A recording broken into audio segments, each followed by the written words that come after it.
Hello students, welcome to the Law Excellence IAS Academy. I am Rashmi and today let us analyze the different current affairs related to the crisis of strategical importance regarding the Zhangzhou corridor and also regarding the virtual digital assets, how we should regulate, how this RBI should regulate this virtual digital asset. ಅದೆಲ್ಲವನ್ನ ಕೂಡ let us analyze in detail. And also we know that recently the Niti Aayog and also the Prime Minister have announced that India is the fourth largest economy in the world in terms of GDP ಅಂತ already ಕೂಡ announce ಮಾಡ್ತು. Let us analyze all these, whether our India is the fourth largest in terms of GDP or not. Let us analyze all these articles today. Firstly, let us see regarding the Zhangzhou corridor. This is one of the important topic for your exams purpose. It comes in international relation. International relation ನಲ್ಲಿ ಕೇಳುವಂತ chances ಜಾಸ್ತಿ ಇದೆ because India is having the conflict with the Turkey, India is having the conflict with the Azerbaijan. ಹೌದಾ, ಇವಾಗ ಏನಾಗ್ತಾ ಇದೆ, there is a lot of deteriorating of relationship of India and these two countries, with these two countries, and ನಮಗೆ ಏನೆಲ್ಲ impact ಆಗ್ತಿದೆ ಅಂತ ಹೇಳಿ let us see that. Firstly, we know that recently during Operation Sindoor, the Turkey, the country has helped for and also it has supported for the Pakistan openly. And along with that, Azerbaijan is also in support of the Pakistan. ಇವ ನೋಡಿ, ಇವೆಲ್ಲವೂ ಕೂಡ ಪಾಕಿಸ್ತಾನ್ಗೆ support ಮಾಡುವಂತ country ಯಾವುದು? Turkey and also, firstly, the Turkey,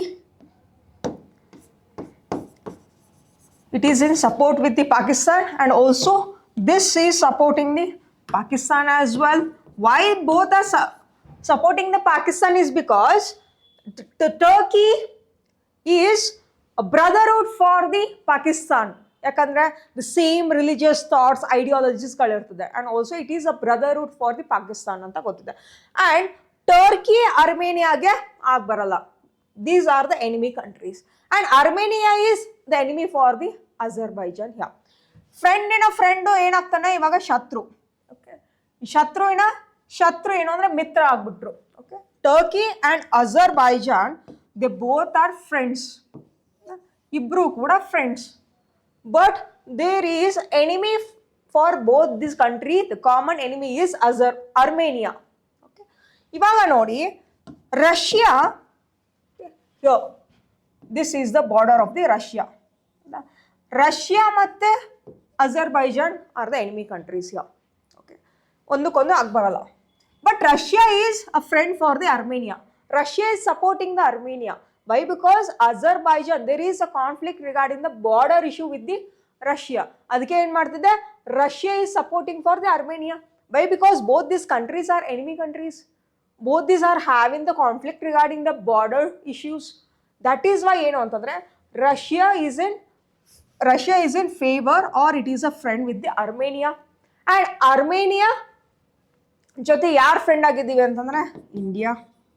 Why? Because Turkey and Azerbaijan are directly supporting for the Pakistan.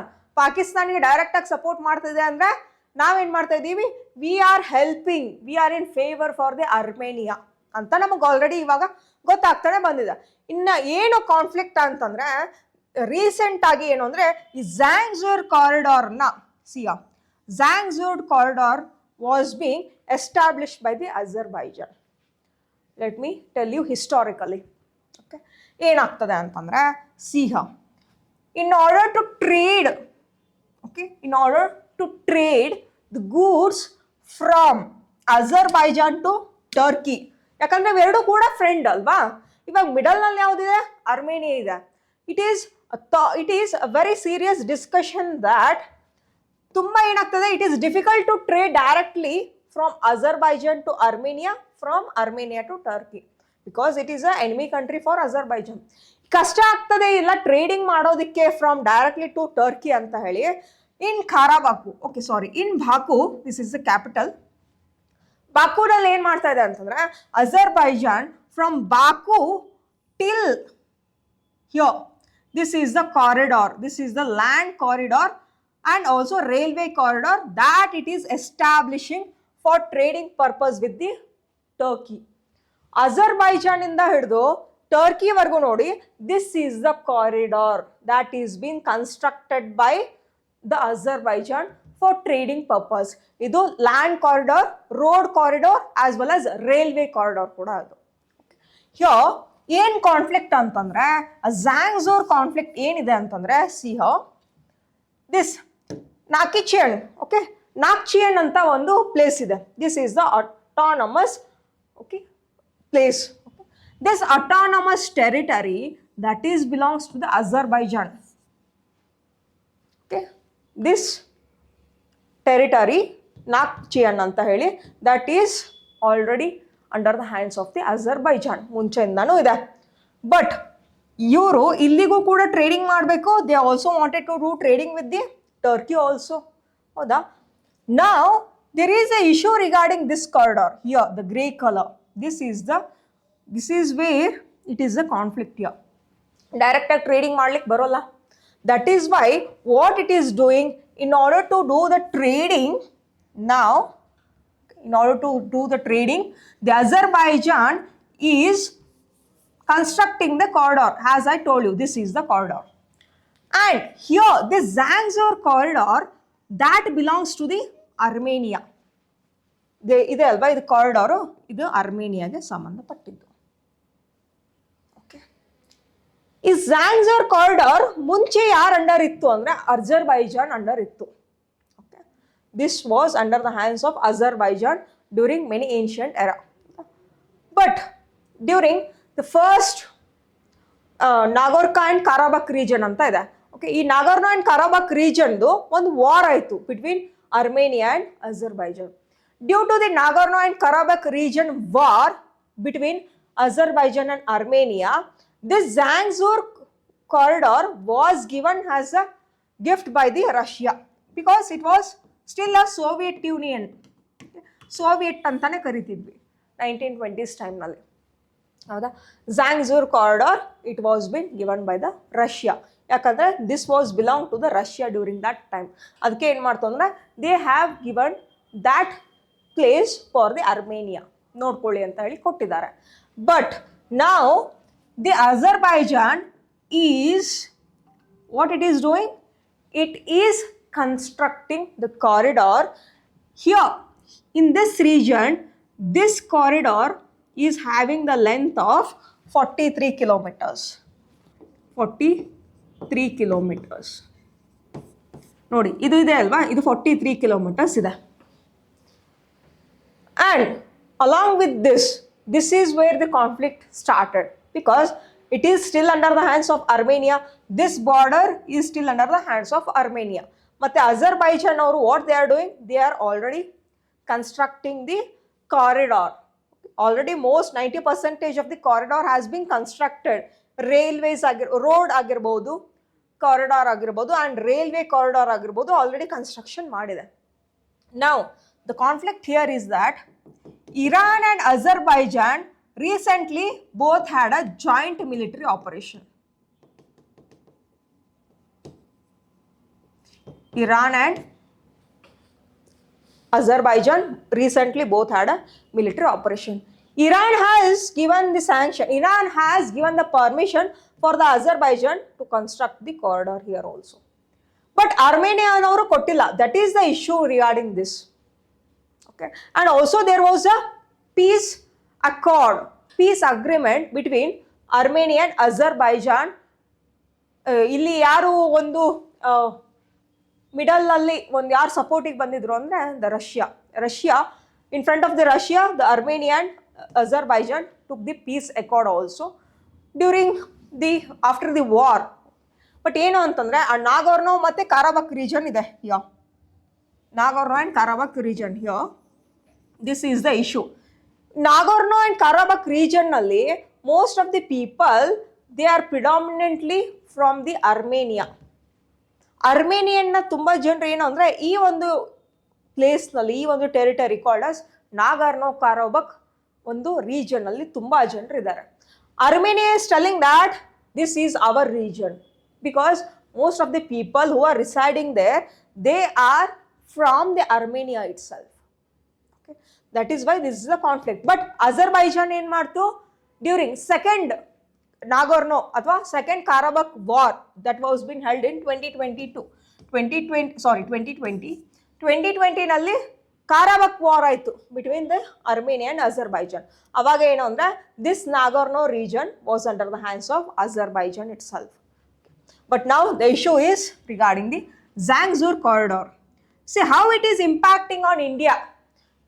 ಇವರು Azerbaijan ಅವರು ಇಲ್ಲಿ corridor ಕಟ್ಟಿದ್ರೆ ಇಂಡಿಯಾ ಮೇಲೆ ಏನು ಇಂಪ್ಯಾಕ್ಟ್ ಆಗ್ತದೆ ಅಂತ ಹೇಳಿ that is the means question here.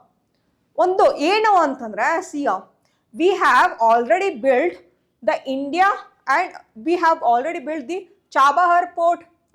India Chabahar port anna already ಏನು ಮಾಡಿದೆ ಅಂತಂದ್ರೆ it has been built. Let me just draw the map here. This is India from Mumbai. ಏನು ಮಾಡ್ತಾ ಇದೆ here there is a Iran ನಲ್ಲಿ ನಾವು Chabahar port ಅನ್ನ we have already constructed.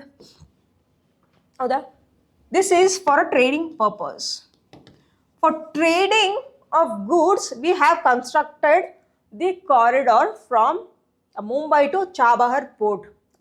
Illinda ಏನು ಮಾಡ್ತದೆ from Iran, it will be exported with the Middle East countries. With the Middle East countries and for Russia and for European Union countries, ಎಲ್ಲವಕ್ಕೂ ಕೂಡ ಅಲ್ಲಿಂದ ಏನು ಮಾಡ್ತಾ ಇದ್ದೀವಿ ಅಂದರೆ this is the center point for us. From here, all the goods will be exported. All the India's goods will be exported. But now, ಏನಾಗ್ತಾ ಇದೆ from here, when you see the map, okay, ಇಲ್ಲಿಂದ ಏನಾಗ್ತದೆ ಅಂತಂದ್ರೆ till now we used to do the trading from the Chabahar port. Chabahar port ಇಂದ we used to utilize this corridor. We used to utilize this land. Armenia ಅನ್ನೋದು permission ಇತ್ತು. Why? Because they are the friend with ಇಂಡಿಯಾದವ್ರ ಜೊತೆ friend ಇದ್ದಾರೆ. And Iran ಏನು ಮಾಡ್ತು ಅಂತ and also we are having the Chabahar port in Iran. And ಅಲ್ಲಿಂದ ಏನು ಮಾಡ್ತಿದ್ವಿ we use to export from here. Because ನಮಗೆ ಟರ್ಕಿಯಿಂದ ಪರ್ಮಿಷನ್ ಇರಲಿಲ್ಲ, because it is the enemy country. ಅಲ್ಲಿನೂ ಕೂಡ ನಮಗೆ ಅಷ್ಟೊಂದು ಫ್ರೆಂಡ್ಶಿಪ್ ಇರಲಿಲ್ಲ, ಅಜರ್ಬೈಜಾನ್ಗೂ ಕೂಡ ಅಷ್ಟೊಂದು ಫ್ರೆಂಡ್ಶಿಪ್ ಇರಲಿಲ್ಲ. This is the Armenia is the only country where we use to transport the goods for trading purpose with the other nation. ಅರ್ಮೇನಿಯಾದಿಂದ ಏನು ಮಾಡ್ತಿದ್ವಿ we used to export for Russia also, we used to export for the Middle East countries also. ಇದನ್ನ use ಮಾಡ್ಕೊಳ್ತಿದ್ವಿ. But now this is the issue. Why? Because the Azerbaijan is constructing the Zangezur corridor. ಇನ್ನು ನಮಗೆ ಏನು permission ಸಿಗ್ತದನ್ನ ಇಲ್ವಾ in order to do the trading for the Middle East countries ಅನ್ನೋದೇ this is the huge drawback now we are having in front of us. Okay. Let us see what is the Zangezur corridor. Already I have told you this is a southern Armenian, or the linking the Azerbaijan to the Nakhchivan, as I told you. See here, it is sharing the border with which country? Iran and also the Armenia. As I told you, Iran ಮತ್ತೆ Armenia and also Turkey ಜೊತೆ it is just sharing the border. And there was a ceasefire agreement, as I told you, regarding in 2020, that too regarding the Nagorno Karabakh region ಬಗ್ಗೆ ಏನು ಅಂದರೆ ceasefire ಆಯಿತು, ಒಂದು war. That war was between Armenia and also the Azerbaijan. They both have come together, they have agreed, they have guaranteed that we will maintain the peace in this corridor. And see here, as I was telling regarding this, the international north-south transport corridor, that is Zangezur corridor, could become a critical link, as I told you, because from Mumbai, from India to Russia, if you wanted to do the trading, we used to transport all the goods for the Iran, from Iran to then the Azerbaijan and also from the Russia. And Armenia the kuda we used to transport. And also along with this, ಆ ಒಂದು Zangezur corridor ಇದೆ ಅಲ್ವಾ, if they construct the Zangezur corridor, that will be very profitable for the Azerbaijan as well. Why? Because they can also take the fees or the trading, they can also take the money from the other foreign countries to give the permission for trading purpose. As now most of the countries, they are doing the trading by using the Swiss canal. ಹೌದಾ, ಈ Swiss ಕೆನಾಲ್ಗೆ ಏನಂತಂದ್ರೆ, Swiss canal ನಾವು ಏನಾದರೂ trading if we do from Suez canal, it cost more than the Zangezur corridor. That is why see here it reduces the travel time by 40%, as I told you, and cuts a freight cost. Totally a freight cost ಎಷ್ಟು cut ಮಾಡ್ಬೋದು ಅಂತಂದ್ರೆ, we can cut around 30% of the freight cost as well. And as I told you, the Azerbaijan is India's minor crude oil supplier. It is just around about 2 to 3% of the import we are doing from the Azerbaijan. Even though they are supporting the Pakistan, but till now we are importing the crude oil for them. ನಮಗೇನು ಅಂತಂದ್ರೆ ಇವರೆಲ್ಲ ಏನಾಗ್ತದೆ ಅಂದ್ರೆ, it is just 2 to 3% for importing that crude oil. But ಅವ್ರಿಗೆಲ್ಲ ಇದು ಜಾಸ್ತಿ. India is the third largest country for the Azerbaijan in terms of exporting the crude oil. ಇವ್ರಿಗೆಲ್ಲ ದೊಡ್ಡದು ಇಂಡಿಯಾ ಜೊತೆ ಇಂಡಿಯಾ ಜೊತೆ ಏನು ಅಂತಂದ್ರೆ ಈ ಒಂದು import or export purpose trading ಮಾಡೋದು. Boost Azerbaijani oil, as I was telling you, exports to Europe and via the Turkey as well. And India Armenia ties ಗಳು ನೋಡಿ ಏನಿದೆ. India supplies Armenia with missiles. Armenia ಜೊತೆ recent ಆಗಿ ನಾವು ಮತ್ತೆ ಏನು ಅಂದ್ರೆ, we are just came to the agreement that we will supply the missiles also and radars ಆಗಿರಲಿ, ಮಿಲಿಟರಿ ಟ್ರೈನಿಂಗ್ನ ಕೊಡ್ತಾ ಇದ್ದೀವಿ for Armenia. Armenia supports India on Kashmir issue. India Azerbaijan ties ನೋಡಿ, ಎನರ್ಜಿ ಟ್ರೇಡ್ ಇದೆ, but Azerbaijan backs Pakistan on Kashmir issue. Azerbaijan is supporting the Pakistan here, but Armenia is supporting the India. And this Zangezur corridor is kind of a dilemma nowadays, and what it is doing is, this corridor, its interest could stain India's defense partnership with the Armenia also. ಈ ತರ ಒಂದು corridor ಕಟ್ಟೋದ್ರಿಂದ it might disturb the trading for the India as well, because through the Chabahar port we used to utilize this door, we used to utilize this corridor for using trading purpose. But ಇವಾಗ ಏನಾಗ್ತಾ ಇದೆ ಅಂತಂದ್ರೆ, it is like a disturbance for trading. Let us see in the upcoming days what it happens. Okay, this is regarding this issue. And the next is regulating India's virtual digital assets revolution. Okay. Virtual digital asset, VDA ಅಂತ ಹೇಳಿ. Okay, very important. This VDA, see, most of the people in India, they used to have the assets in terms of movable and immovable property. ಒಂದು movable ಅಥವಾ immovable ಪ್ರಾಪರ್ಟಿನಲ್ಲೇ ನಾವು ಏನು ಮಾಡ್ತೀವಿ, physical ಅಸೆಟ್ಸ್ಗಳನ್ನ buying and ಸೆಲ್ಲಿಂಗ್ನ ಮಾಡ್ತೀವಿ. ಬಟ್ ರೀಸೆಂಟ್ಲಿ ಏನು ಮಾಡ್ತಾ ಇದ್ದೀವಿ, there is a virtual digital asset as well. Wallet ಆಗಿರ್ಬೋದು ಆ್ಯಂಡ್ ಕ್ರಿಪ್ಟೋ ಕರೆನ್ಸೀಸ್ ಆಗಿರ್ಬೋದು, ಶೇರ್ಸ್ ಆಗಿರ್ಬೋದು, we are purchasing and selling those kind of digital assets recently. But ಏನು ಅಂದರೆ, there is lot of unregulated reforms as well in India regarding this virtual digital asset. ಇನ್ನೂ ಕೂಡ absolute ಆಗಿ ಒಂದು rules ರೆಗ್ಯುಲೇಷನ್ಸ್ಗಳನ್ನ ಇನ್ನೂ ಕೂಡ ಕರೆಕ್ಟ್ ಆಗಿ ನಾವು ಒಂದು ಜಾರಿಗೆ ತಗೊಂಡು ಬಂದಿಲ್ಲ. This is the issue regarding this virtual digital asset. Let us see this. What is this virtual digital asset? See, virtual digital asset ನೋಡಿ, this will be in the form of cryptocurrencies. ಹೌದಾ? Virtual digital asset, it will be in the form of digital currency, that is a cryptocurrency ಆಗಿರಲಿ and also NFI ಆಗಿರಲಿ. There are many more regarding that. But ಏನು ಅಂತಂದ್ರೆ, we can't ban this kind of cryptocurrency in India. Cryptocurrencies ban ಮಾಡ್ಲಿಕ್ಕೆ ಆಗೋದೇ ಇಲ್ಲ. It will affect the Indian economy as well. But ಏನು ಅಂದ್ರೆ, there should be a regulation for that cryptocurrency. Correct ಆಗಿ ಒಂದು ರೆಗ್ಯುಲೇಷನ್ಸ್ನ ಕೂಡ ತಗೊಂಡು ಬರಬೇಕಾಗ್ತದೆ. In 2022, already the finance minister have brought 2 regulations for that. 2022 ನಲ್ಲಿ ನೋಡಿ, India implemented 2 key policies for this virtual digital asset. ಎರಡು ಏನು ಅಂದರೆ ಪಾಲಿಸೀಸ್ನ ತೊಗೊಂಡು ಬಂದರು, very important for your exam. In 2022, we have brought some kind of regulation for these virtual digital assets. ಅದೇನು ಎರಡು ಅಂತ ಹೇಳಿ let us see here. So you can just see, one is a TDS, okay, one is the TDS, very important. 1% of the tax will be levied on transaction of the cryptocurrencies. ನೀವು ಕ್ರಿಪ್ಟೋಕರೆನ್ಸೀಸ್ನ transaction ಮಾಡಬೇಕು ಅಂತ ಅನ್ಕೊಂಡ್ರಿ ಅಂದ್ರೆ you should pay round about 1% of the TDS. But ಎಷ್ಟು transaction ಆಗಬೇಕು ಅಂದರೆ if it is more than 10,000 rupees. See here, 1% tax deducted at source, that is TDS. The 1% TDS on virtual digital assets transaction exceeding 10,000 rupees under this section of IT Act.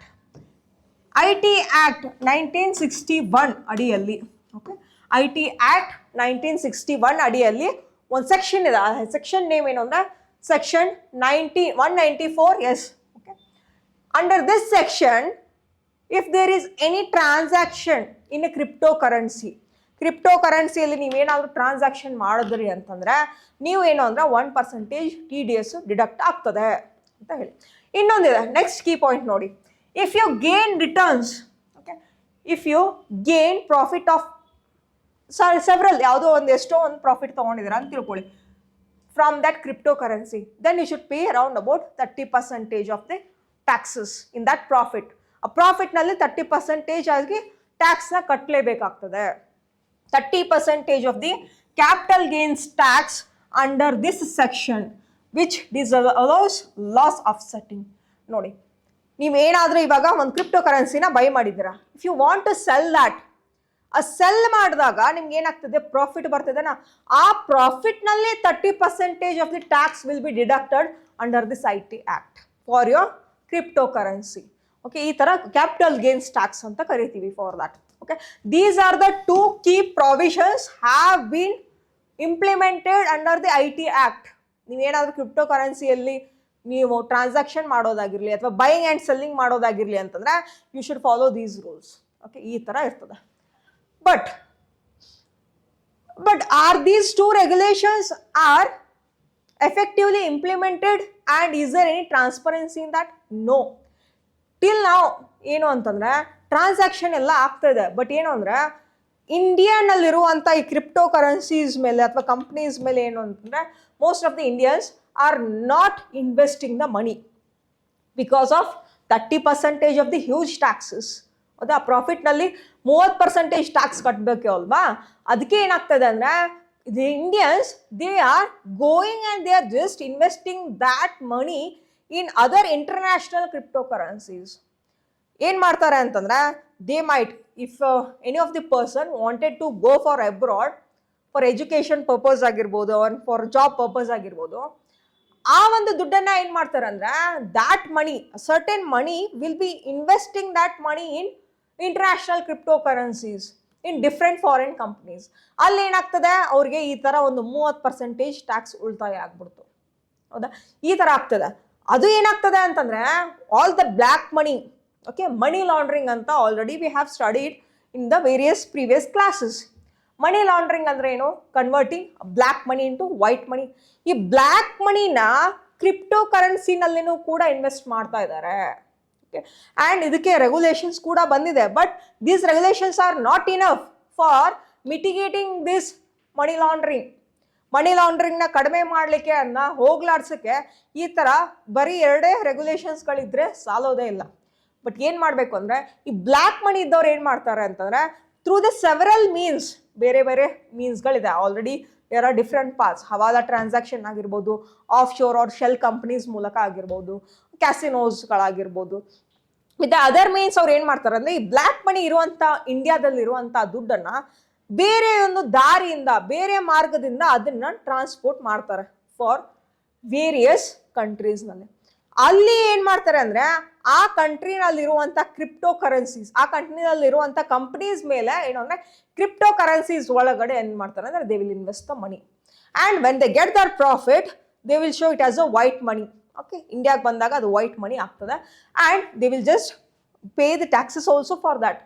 ನೋಡಿ, huge black money ಇದ್ದಿದ್ದನ್ನ with the different illegal path, illegal ways ಇಂದ ಅದನ್ನು ತಗೊಂಡು ಹೋಗಿ ಏನು ಮಾಡ್ತಾರೆ ಅಂದರೆ international ಮಾರ್ಕೆಟ್ನಲ್ಲಿ, ಇಂಟರ್ನ್ಯಾಷನಲ್ ಕಂಪ್ನಿನಲ್ಲಿರುವಂಥ ಕ್ರಿಪ್ಟೋ ಕರೆನ್ಸೀಸ್ನಲ್ಲಿ ಇನ್ವೆಸ್ಟ್ಮೆಂಟ್ ಮಾಡಿ ಆ ಬಂದಿರೋಂಥ ಪ್ರಾಫಿಟನ್ನು ಇದು ವೈಟ್ ಮನಿ ಅಂತ ಹೇಳಿ ತೋರಿಸ್ತಾರೆ ಇಂಡಿಯಾದಲ್ಲಿ. C, this kind of issue is going on till ನಾವು. $1 billion or $1 trillion ವರೆಗೂ ಏನು ಅಂತಂದರೆ there is huge transaction of this crypto currencies, ಹೌದಾ, ಅಟ್ ದ ಇಂಟರ್ನ್ಯಾಷನಲ್ ಮಾರ್ಕೆಟ್. ಈ ಥರ ನಮ್ಮವರೇ ಇಂಡಿಯನ್ಸು ಈ ಥರ ಮಾಡಬಾರ್ದು ಅಂತಾನೆ ಹೇಳಿ ಏನು ಮಾಡಬೇಕು ಅಂದರೆ ಇನ್ನೂ ಕೂಡ ಡಿರೆಗ್ಯುಲೈಸೇಷನ್ ಆಫ್ ದಿಸ್ ಕ್ರಿಪ್ಟೋ ಕರೆನ್ಸಿ ಇನ್ನೂ ಎಫೆಕ್ಟಿವ್ ಆಗಿ ಇಲ್ಲೇ ನಮ್ಮಲ್ಲೇ ಆ ದುಡ್ಡು ಉಳಿಬೇಕು. ಓಕೆ, ಬೇರೆದವ್ರು ಏನು ಮಾಡ್ತಾ ಇದ್ದಾರೆ, ಈ ಬ್ಲ್ಯಾಕ್ ಮನಿ ಇದ್ದಿದ್ದನ್ನು ಹೊರಗಡೆ ಏನು ಮಾಡ್ತಾ ಇದ್ದಾರೆ ಅಂತಂದರೆ they are transacting that money. ಅದಾಗಬಾರ್ದು. ನಮ್ಮಲ್ಲೇ ಏನು ಅಂತಂದರೆ ಕ್ರಿಪ್ಟೋ ಕರೆನ್ಸಿಗೆ ಇನ್ನೂ ಕೂಡ ಕೆಲವೊಂದಿಷ್ಟು ಎಫೆಕ್ಟಿವ್ ಆಗಿ ರೂಲ್ಸ್ ರೆಗ್ಯುಲೇಷನ್ಸ್ನ ಕೊಟ್ಟು ಆ ಒಂದು ಬ್ಲ್ಯಾಕ್ ಮನಿನ ಇಲ್ಲೇ ಹಿಡಿದು ಹಾಕಬೇಕು ಅಂತೇಳಿ they are planning. Let us see here. Round about $2.63 trillion have been traded on offshore platforms. ಇಷ್ಟೊಂದೆಲ್ಲ ಏನಾಗ್ತದೆ, ದುಡ್ಡು ಆ ಬ್ಲ್ಯಾಕ್ ಮನಿ ಈ ಥರ ಕಾಣಿಸೋದೇ ಇಲ್ಲ, ಅದು ಎಲ್ಲಿ ಹೋಗ್ತಾ ಇದೆ ಅಂತ ಹೇಳಿ. And most of the people they are investing in crypto currencies as well nowadays recently. And along with this virtual asset service provider ಅಂತ ಇದೆ, VASP, virtual asset service provider. ಇದನ್ನೇನು ಎಲ್ಲಿ ನೋಡ್ತೀರಾ ಅಂತಂದರೆ ರೀಸೆಂಟಾಗಿ IPL ನಡೀತಾ ಇದೆ ಅಲ್ವಾ, IPL ಮಧ್ಯದಲ್ಲಿ ಅಡ್ವರ್ಟೈಸ್ಮೆಂಟ್ಗಳು ಹಾಕ್ತಾ ಇದ್ದಾರೆ ನೋಡಿ, ರಿಗಾರ್ಡಿಂಗ್ CoinDX ಅಂತ ಹೇಳಿ, ಹೌದಾ, ಕ್ರಿಪ್ಟೋ ಕರೆನ್ಸೀಸ್ ರಿಲೇಟೆಡ್ ಒಂದು ಕಂಪನೀಸ್ಗಳು ಏನಂದ್ರೆ ಅಡ್ವರ್ಟೈಸ್ಮೆಂಟ್ ಮಾಡ್ತಾ ಇರ್ತವೆ. These people are also telling those are the service providers for this virtual asset service provider ಅಂತ ಹೇಳಿ. As I told you, CoinDX ಅಂತ ಹೇಳಿ, there are different forms of companies, they are having the application ಮೂಲಕ ಏನು ಅಂದರೆ can do the crypto currencies transaction, ಹೌದಾ. ಇವರೆಲ್ಲರೂ ಏನು ಹೇಳ್ತಾ ಇದ್ದಾರೆ ಅಂತಂದರೆ all government should bring the effective regulations for that. ಇವೆಲ್ಲರೂ ಕೂಡ ಇದೇ ಥರ ಹೇಳ್ತಾ ಇದ್ದಾರೆ. ಇಂಡಿಯನ್ VASPದವ್ರು ಏನು ಹೇಳ್ತಾರೆ, bring the effective regulations for that.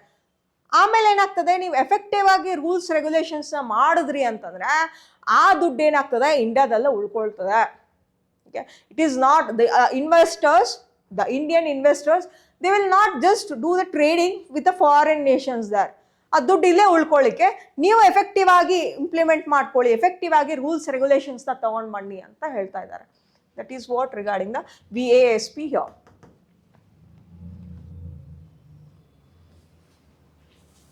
And along with that,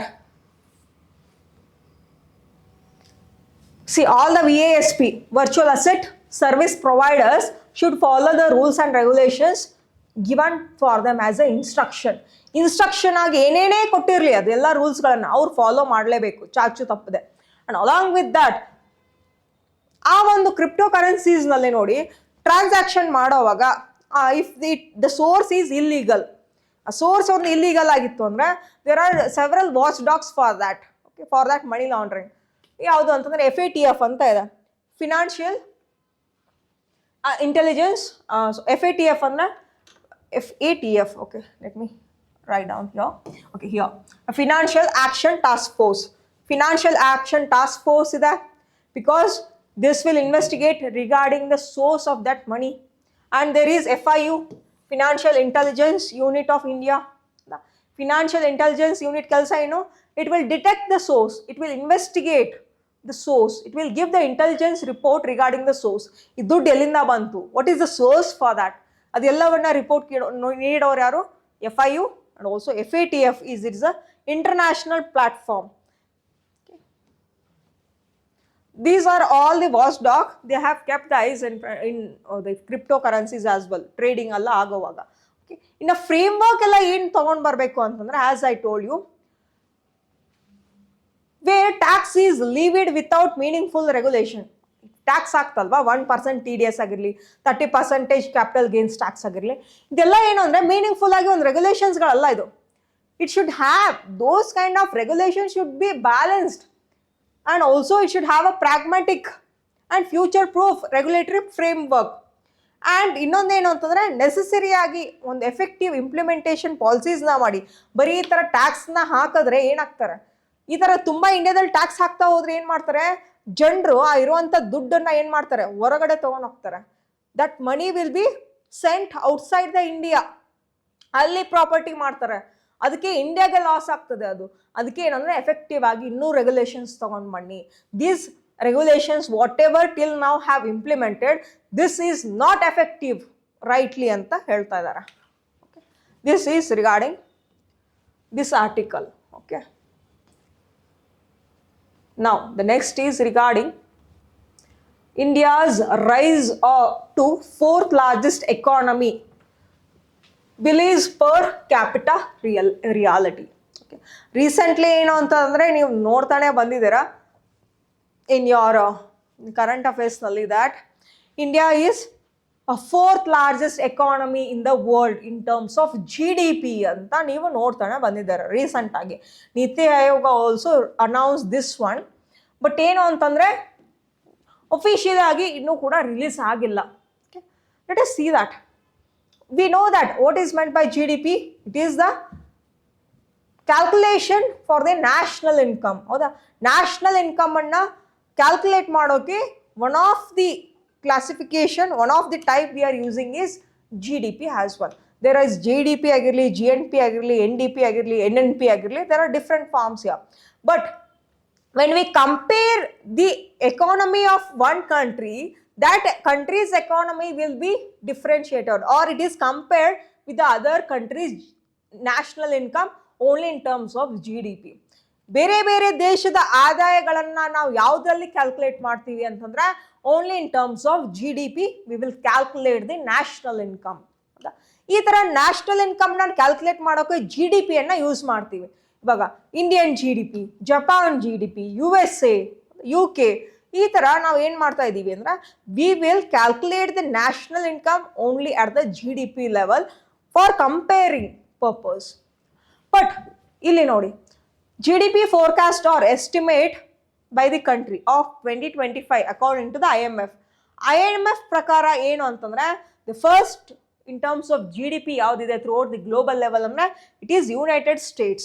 United States is the first country, okay, that will be having the highest GDP throughout the world. The next comes the China, next Germany, and here comes the India. Recently ಏನಂದ್ರೆ India, it was the fifth. Okay, India was the fifth in terms of GDP. But recently on 15 days ಇಂದ ಏನು ಮಾಡ್ತಾ ಇದ್ದೀವಿ ಅಂದರೆ India has surpassed the Japan. Japan was in the 4th place, India was in the 5th place. Now Japan came down, it is in a 5th place. India has surpassed this Japan. ಜಪಾನ್ನ ಹಿಂದಿಕ್ಕಿದ್ವಿ ಎದರಲ್ಲಿ, GDPಯಲ್ಲಿ. See, this is a million US dollars. Okay, this is 4 point. In ಜಾಸ್ತಿ ಏನು changes ಇಲ್ಲ, ಜಾಸ್ತಿ ಏನು difference ಇಲ್ಲ.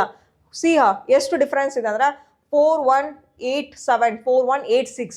Okay, few $million ಇಲ್ಲಿ ಅಷ್ಟೇ ನಾವು ಏನು ಮಾಡಿದ್ದೀವಿ ಅಂದರೆ US ಸರ್ಪಾಸ್ ಮಾಡಿದ್ದೀವಿ. That too it is not of a higher level here.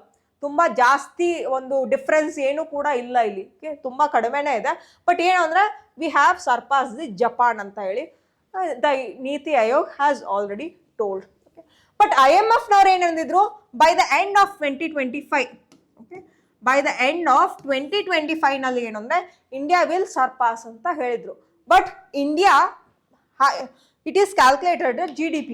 India ಇವಾಗ GDPಯನ್ನು ಕ್ಯಾಲ್ಕುಲೇಟ್ ಮಾಡಿದಾಗ ನಾವು we compared with the Japan ಜೊತೆ ಕಂಪೇರ್ ಮಾಡಿದಾಗ we got to know that India GDP is slightly higher than the Japan GDP ಅಂತ ಹೇಳಿ ಗೊತ್ತಾಯ್ತು ಇಲ್ಲಿ.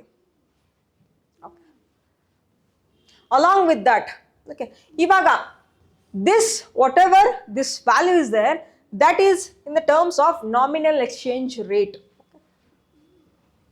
Let me show you. There are GDP is calculated in terms of two types. ಒಂದು nominal exchange rate ಅಂತ ಹೇಳಿ, nominal exchange rate, nominal effective exchange rate ಅಂತ ಕೂಡ ಕರಿತೀವಿ. ನೀರ್ ಅಂತ ಹೇಳಿ already we have studied in static part of the economy. ಹೌದಾ, ಎಕಾನಮಿಯಲ್ಲಿ ಒಂದು ಚಾಪ್ಟ್ರಲ್ಲಿ ಓದಿದಾರ nominal effective exchange rate, real effective exchange rate ಅಂತ ಹೇಳಿ. ನಾಮಿನಲ್ ಎಫೆಕ್ಟಿವ್ ಎಕ್ಸ್ಚೇಂಜ್ ರೇಟ್ ಪ್ರಕಾರ India's rank is 4th. Okay, India ranks 4th in terms of GDP according to the nominal exchange rate. But the other one is PPP.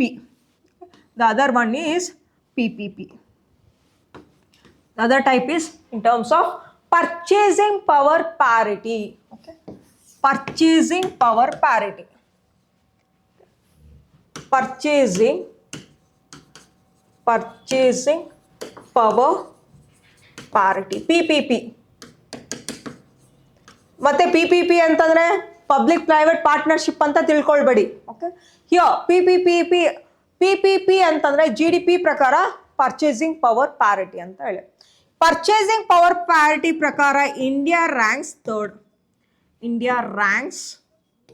Third. Okay, according to the IMF. IMF ಪ್ರಕಾರ ಏನು ಅಂತಂದ್ರೆ GDP-ನ 2 ಥರ calculate ಮಾಡ್ತೀವಿ. ಒಂದು nominal exchange rate, ಇನ್ನೊಂದು PPP ಅಡಿಯಲ್ಲಿ. Nominal exchange rate ಪ್ರಕಾರ India's rank is 4th. Okay, 5th ಇತ್ತು, but Japan was bin, now it is came down. Andre India has surpassed, it has overtaken the place of the Japan. Now we are standing 4th in terms of GDP, that too regarding nominal exchange rate. But in terms of PPP anta bandaga India ranks okay, India's rank estide 3rd. Illi 4th ide, illi 3rd bartada. Okay, this is all given, these statements are all given by the IMF itself. But purchasing power parity ಮತ್ತು nominal exchange rate ಅಂದರೆ ಏನು ಅಂತ ತಿಳ್ಕೊಳ್ಬೇಕು ಇವಾಗ. Purchasing power parity ಅಂದ್ರೆ ಏನು? The basket of goods that can be purchased in different countries. Okay, the same basket of goods. Okay, there is a basket of goods. Okay, you can just take the example of, okay, ಏನಾದರೂ ಒಂದು ಎಕ್ಸಾಂಪಲ್ನ ತೊಗೊಳ್ಬೋದು ಇವಾಗ. Take the example of vegetables.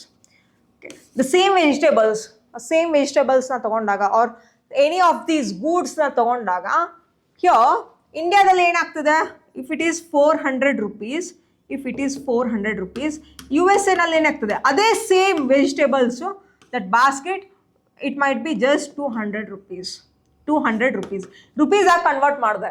Okay, ಇಷ್ಟ ಈ ಥರ it might be a $3 to $4. Okay, $3 to $4 ಆಗ್ಬೋದು, $3 ಆಗ್ಬೋದು. But don't compare or don't calculate, but don't compare in terms of dollars here. But ಏನು ಅಂತಂದರೆ, ಯಾಕೆ ಅಂತಂದರೆ ಈ $3 ಅಂತ ತೊಗೊಳ್ಳಿ, ಇದನ್ನ ಜಸ್ಟ್ $3 ಅಂತ ತೊಗೊಳ್ಳಿ. $3 ಅಂತ ತೊಗೊಂಡಾಗ $3ನ you don't convert into Indian rupees. ನೀವು ಇಂಡಿಯನ್ ರುಪೀಸ್ನಲ್ಲಿ ಕನ್ವರ್ಟ್ ಮಾಡಿದ್ರೆ ಇಟ್ ವಿಲ್ ಬಿ ಹೈ. ಈ ಥರ don't compare in terms of dollars. But ಇದನ್ನು ಇಲ್ಲಿ ಕಂಪ್ಯಾರಿಸನ್ ಮಾಡಿ ಎಷ್ಟಾಗ್ತದೆ, ಇಲ್ಲಿ $3 ಇದನ್ನ 400 rupeesಗೆ ಮಾಡಿದ್ರೆ ಎಷ್ಟಾಗ್ಬೋದು, it might be $5. Same vegetables in India it cost $5, but ಅಲ್ಲಿ ಏನಾಗ್ತದೆ $3 ಆಗ್ತದೆ.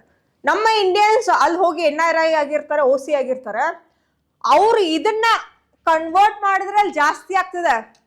ಬಟ್ ನೀವು ಅಲ್ಲೇ ಇದ್ಕೊಂಡು, ಅಲ್ಲೇ ಹುಟ್ಟಿ, ಅಲ್ಲೇ ಬೆಳೆದು, ಅಲ್ಲೇ ಇದ್ದಾಗ ಏನಾಗ್ತದೆ ಅಂತಂದ್ರೆ you feel this money is less if you compare with the India's currency. ನಮ್ಮವರು ಅಲ್ಲಿ ಹೋಗಿ ಸೆಟ್ಲ್ ಆಗಿದ್ದಾರೆ, NRI ಆಗಿದ್ದಾರೆ, OC ಆಗಿದ್ದಾರೆ, ಅಲ್ಲೆಲ್ಲವೂ ಕೂಡ you should transact in the dollars itself. But ನೀವು ಅದನ್ನ ಇಂಡಿಯನ್ ರುಪೀಸ್ನಲ್ಲಿ ಕನ್ವರ್ಟ್ ಮಾಡ್ಕೊಂಡು ಅಲ್ಲಿ ನೋಡಿದ್ರೆ ನಮ್ಮವ್ರಿಗೆ ಅದು ಜಾಸ್ತಿನೇ.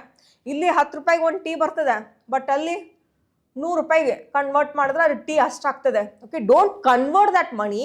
ಬಟ್ ಏನು ಅಂತಂದ್ರೆ that whatever that basket of ಗೂಡ್ಸ್ನ ತೊಗೊಂಡಾಗ that the value of these, that the same basket of goods, if you compare with the different foreign countries, okay, then you will get, it's called as purchasing power parity. Okay, the power to buy, the power to purchase the basket of goods, the same basket of goods in different countries, that it is called as purchasing power parity. Okay, NRIs ಗಳು ಹೋಗಿ ಅಲ್ಲಿ costly ಆಗಿದೆ. Okay, don't compare that kind here. Purchasing power parity is totally different as I told you. The same basket of goods ಅಲ್ಲಿ $2 ಸಿಗ್ತಾ ಇದೆ ಅಂತಂದ್ರೆ ನಮ್ಮಲ್ಲಿ ಏನಾಗ್ತದೆ ಅದು 200 ಅಥವಾ 300 ರೂಪಾಯಿನಲ್ಲಿ ಸಿಗಬಹುದು. ಬಟ್ ಆ ಒಂದು ಡಾಲರ್ನ ಇಲ್ಲಿ ಕನ್ವರ್ಟ್ ಮಾಡಿ ನೋಡಿದ್ರೆ ಏನಾಗ್ತದೆ ಅಂತಂದ್ರೆ ನಮ್ಮಲ್ಲಿ ಏನಾಗ್ತದೆ ಅದು ಜಾಸ್ತಿ ಆಗುವಂತ ಚಾನ್ಸಸ್ ಕೂಡ ಇರ್ತದೆ. That is what regarding the purchasing power parity.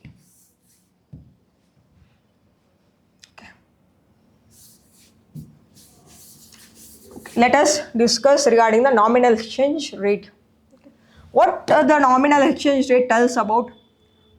Think that for $1, okay, for $1, if for $1 it was 50 rupees, yavaga 3 to 4 years back, just take in 2020.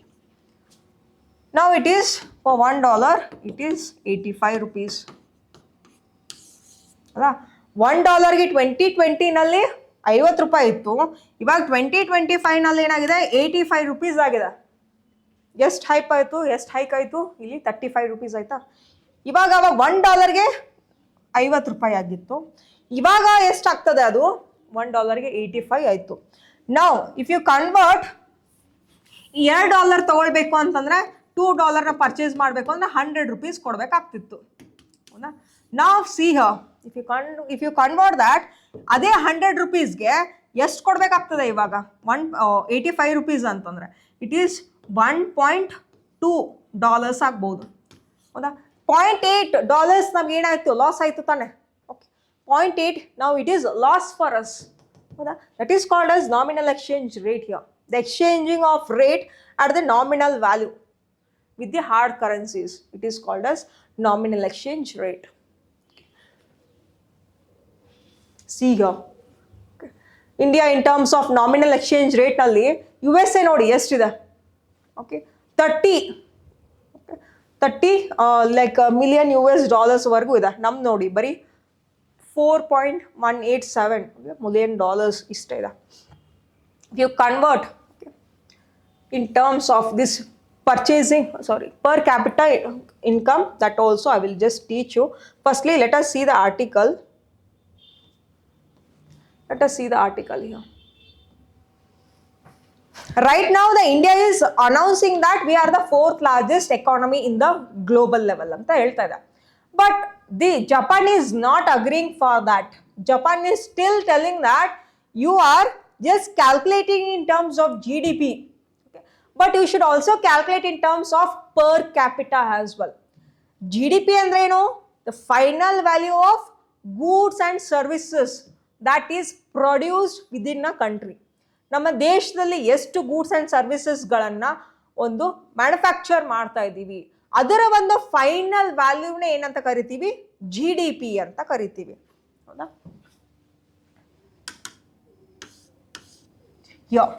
What ever the India ಅಂತ ತಗೊಳ್ಳಿ. Okay, in India the goods and services what ever it is manufactured in India, it is calculated in a GDP.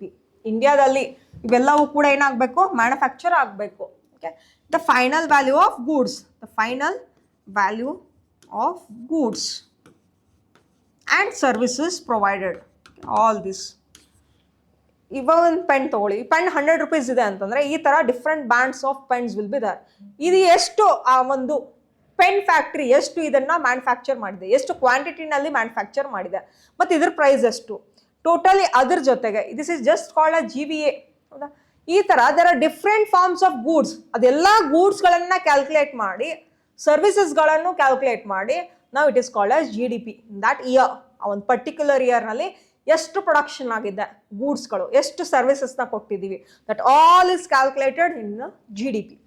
And here ಆ GDP ಏನಿದೆ totally it is 4.187 has we were discussing. 4.187 ಇದೆ ಇವಾಗ ಇಂಡಿಯಾದು. $1 trillion ನೋಡಿದಾಗ it is in trillion dollars. Japan ಎಷ್ಟಿದೆ, this is India's it is having the $4.187 trillion. Japan ಇವಾಗ ಎಷ್ಟಿದೆ, $4.186 trillion. ಹೌದಾ? ಏನು ಜಾಸ್ತಿ ಏನು ಡಿಫರೆನ್ಸ್ ಇಲ್ಲ. But Japan is telling that If you calculate in terms of GDP, okay, ಇವಾಗ ನಿಮ್ದು 4.187 ಇದೆ. But we should calculate in terms of per capita also. GDP per capita. GDP per capita. Per capita ಅಂದ್ರೆ per person.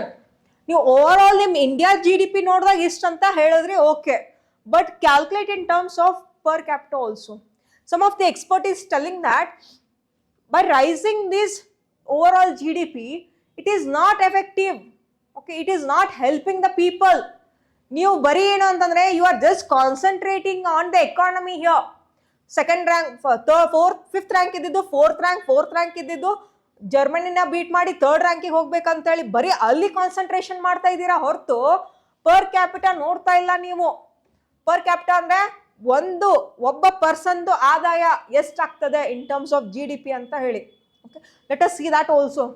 10 times higher ಇದ್ದಾರೆ ಜಪಾನ್ನವರು. ನಮ್ಮ ಇಂಡಿಯಾದು ನೋಡಿ GDP per capita of India is just around $2,000. Round about $2,000 ಅಂತ ತಗೊಳ್ಳಿ. $2,800 or $2,100 ಇದೆ ಅದು.